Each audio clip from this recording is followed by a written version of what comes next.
Bonjour, nous allons voir aujourd'hui ce qu'est le degré, l'unité de mesure des angles que nous utilisons en sixième.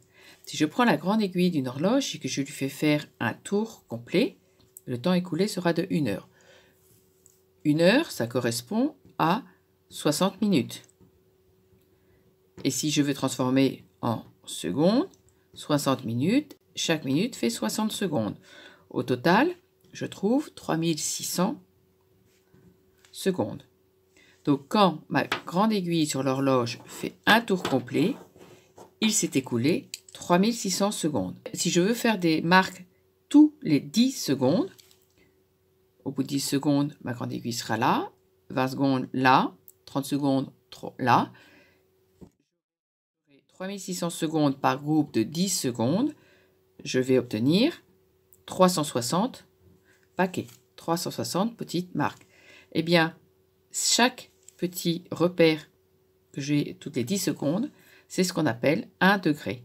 Un degré, c'est le déplacement de la grande aiguille d'une horloge pendant 10 secondes si elle fait un tour complet en 1 heure. Un tour complet, 360 degrés, si je ne fais que la moitié d'un tour, ce qu'on appelle un demi-tour. Donc au lieu de faire le tour complet, je m'arrête à la moitié. Je pars d'ici et je m'arrête à la moitié. Je vais faire 360 degrés divisé par 2, égale 180 degrés. Cet angle en bleu, il mesure 180 degrés. C'est ce qu'on appelle un angle plat. Si maintenant, au lieu de prendre l'angle plat, je prends la moitié de l'angle plat. Donc au lieu de prendre un demi-tour, je fais juste un quart de tour. Cette fois-ci, j'ai juste un quart de tour. La moitié du demi-tour, c'est un angle que vous connaissez, que l'on code de façon très particulière par ce symbole-là. Et il vaut 90 degrés. Et on obtient un angle droit. Quand on vous demande de classer les angles, c'est les classer par rapport à l'angle droit. Savoir s'ils sont plus petits que l'angle droit ou s'ils sont plus grands que l'angle droit.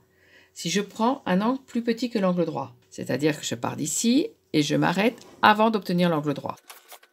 Par exemple, ici. Cet angle-là, qui est plus petit que l'angle droit, il va avoir une mesure plus petite que 90 et on va appeler ça un angle aigu. Donc si je suis dans cette zone-là, je suis dans un angle aigu, sa mesure, elle va être plus grande que 0 puisque j'ai dépassé le trait ici. Le trait ici, ça correspond à 0 degré. Donc j'ai dépassé 0 degré, mais je n'atteins pas 90, donc je suis compris entre 0 et 90 degrés. Ici, l'angle qui vaut 0, plus petit que l'angle droit, les angles aigus, j'obtiens l'angle droit. Si je continue, je vais obtenir des angles qui sont plus grands que l'angle droit. Par exemple, cet angle-là. Et ces angles plus grands que l'angle droit et plus petits que l'angle plat s'appellent des angles obtus. Si je prends un angle obtus, sa mesure, elle est plus grande que l'angle droit, donc elle est plus grande que 90, mais elle est plus petite que l'angle plat, elle est plus petite que 180 degrés.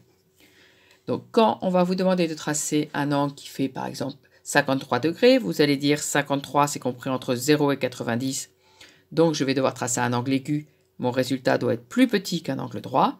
Si on vous demande de tracer un angle de 128 degrés, vous allez vous dire 128 c'est compris entre 90 degrés et 180 degrés, je vais donc devoir tracer un angle obtus, donc un angle plus grand que l'angle droit. En faisant cette réflexion-là, dans quelle catégorie d'angle je vais obtenir mon résultat, vous allez pouvoir éviter de vous tromper de graduation.